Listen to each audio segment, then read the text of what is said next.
Oke, baik. Assalamualaikum warahmatullahi wabarakatuh. Oke, dalam video ini saya coba untuk menyampaikan, panduan ya untuk mengatur atau merubah kelas ya. Jadi menata kelas ya, manajemen kelas. Yang ini dilakukan oleh kepala program studi ya. Jadi kaprodi yang melakukan ini. Baik, seperti biasa, login di Siakat Umpu Asa ID. Nah, kemudian untuk status, ini masih, dosen ya, kita ubah menjadi kaprodi. Klik menu ini ya, di sana nanti akan muncul, keterangan bahwa status user adalah kepala program studi. Nah, kemudian kita cari di menu data mahasiswa, yaitu submenu pembagian kelas. Oke, untuk di halaman bagian kelas, ini langkah pertama yang kita, baca atau yang kita lihat terlebih dahulu yaitu terkait dengan jadwal, pembagian kelas ya. Nah, di sini sebelah kanan ini ada informasi bahwa, eee, waktu pembagian kelas ya. Jadi di sini, pembagian kelas tidak dapat dilakukan setiap saat. Pembagian kelas dilakukan sebelum proses pemrograman KRS. Jadi, tidak setiap saat, kaprodi itu bisa mengganti kelas ya, karena ini kan hubungannya dengan, kapasitas kelas, kemudian jadwal perkuliahan, dan juga, terkait dengan manajemen kelas aktif ya. Nah, kalau setiap saat dirubah, nanti data yang ada di kelas aktif itu juga akan terpengaruh. Oke. Nah, kemudian di sini yang perlu diperhatikan yaitu, timing-nya ya, yaitu pembagian kelas dilakukan pada tanggal 2 Februari sampai dengan 16 Februari. Jadi, selain di waktu ini, di antara waktu sekian sampai sekian ini, itu tidak bisa dilakukan. Tapi kalau memang, sifatnya itu sangat penting, artinya misalkan begini, ada mahasiswa yang kelasnya itu tidak sesuai sehingga tidak muncul di kelas aktif misalkan. Nah, ini bisa kita, lakukan, tapi ini adalah insidental ya, jadi tidak selalu, bisa. Itu hanya sifatnya urgent saja. Itu bisa dilakukan, tapi harus melalui admin. Artinya di sini untuk perubahan kelas itu kita manual dari, database ya, seperti itu. Nah, kemudian di bawahnya, nah di sini ada, eee, rekapitulasi data kelas mahasiswa. Ya, di sini ada keterangan, aktif program, belum program, cuti, tidak aktif, belum daftar ulang, drop out, dan lulus ya. Ini status mahasiswanya. Nah, di sini nanti ada juga, rekap untuk kelas masing-masing ya. Jadi kelas itu ada berapa kelas, kemudian jumlahnya berapa. Itu yang sangat penting dalam, pembagian kelas ini ya. Oke, kita coba. Yang pertama, kita harus cek dulu atau kita bisa melihat data mahasiswa yang akan kita setting kelasnya ya, atau yang kita tata kelasnya, itu kita masukkan ke kelas apa gitu. Oke, misalkan angkatan yang baru 2025.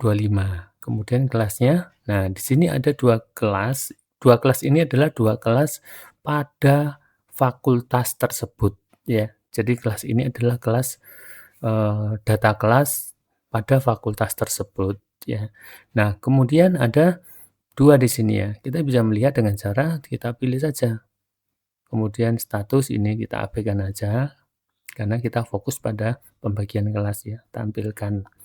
Nah, kita bisa melihat di sini data mahasiswa angkatan 2025 ya, ini kelasnya. Kemudian statusnya, kita bisa melihat ada aktif program, ini berarti mahasiswa itu sudah program di semester sekarang ya. Nah kemudian, kita bisa melihat detailnya, misalkan mau melihat atau mengecek mahasiswa tersebut ya, biodata, data akademiknya ya, misalkan semesternya, gelombangnya, dan seterusnya. Kemudian dosen wali ya juga ada. Oke, kemudian kita bisa melihat perkembangannya ya, seperti ini. Jadi, kita bisa melihat, capaian akademi mahasiswa tersebut semester 1, oke sekian, semester 2 sekian. Nah, semester 2 sekarang yang sedang berjalan sehingga nilainya belum ada ya. Kemudian di sini perkembangan, eee, grafik ini adalah IPK dan SKS yang diambil ya. Jadi yang biru itu adalah IPK, ya SKS itu yang oranye ya, tuh. Kemudian tagihan, setoran mahasiswa itu juga ada di sini. Nah, kemudian di sini juga kita bisa melihat perkembangan perkuliahannya, kelas ini, kelas yang diikuti oleh mahasiswa tersebut, itu sudah pertemuan berapa dan seterusnya ya, seperti itu. Oke, kalau ada mungkin ada masukan atau mungkin ada kritik saran silakan disampaikan. Kami coba untuk, menampung semua, masukan untuk perbaikan atau penyempurnaan dari sebuah sistem ya. Oke, kembali lagi. Angkatan 2003 kita coba, sebentar 2005 semua kelas. Nah, di sini ternyata kelasnya berapa? Di sini ada kelas A saja, berarti ini hanya satu kelas. Kita coba yang lain 2003 misalkan, kita tampilkan semua kelas. Nah, untuk 2003 ini terdiri dari 2 kelas ya, kelas A 21, kelas B 15 ya, seperti itu. Dan ini, yang ditampilkan itu semua data ya, karena kita pilih semua kelas. Kalau A saja, oke ini tampil yang A saja, gitu. Tapi untuk yang ditampilkan di rekap itu semua ya, semua. Jadi kelas A, kelas B ya. Oke, seperti itu. Oke, kemudian saya kembalikan di semua kelas ya. Oke, untuk angkatan 2025. Satu contoh untuk cara kita mengganti kelas ya. Jadi ini memang harus satu-satu ya. Jadi setiap mahasiswa itu di-setting kelasnya masing-masing ya. Nah, di sini kita lihat hanya kelas A saja. Suatu contoh kita ingin mengganti kelasnya dengan cara seperti ini. Jadi cukup mudah ya. Kelasnya ini. Nah, di sini kelasnya ditampilkan semua. Ini dari master data kelas ya. Jadi kelas semua yang terdaftar. Tuh. Misalkan kita ganti kelas C. Klik. Oke. Nah, pada saat kita memilih kelas ini, otomatis data mahasiswa, khususnya kelas ini sudah terupdate, dia kelasnya C. Seperti itu. Ya. Jadi tidak perlu menekan tombol simpan yang ada di bawah. Ini kita sudah menggunakan, teknik, WYSIWYG ya. Jadi apa yang kita lihat, itulah data yang kita dapat gitu ya. Jadi, ya otomatis ya. Jadi, real time gitu. Jadi setiap ada perubahan langsung tersimpan. Seperti pada, menyimpan data nilai, yang nanti akan saya jelaskan juga ya, gitu. Nah, kemudian bisa kita lihat di sini, kita coba refresh, jadi kita tampilkan semua. Klik. Nah, di sini tetap di C ya. Kita lihat di sini. Nah, di sini ada satu kelas lagi. Jadi maksudnya yang ada di sini ini adalah data, kelas yang ada mahasiswanya ya. Tapi kalau yang di sini belum tentu ya.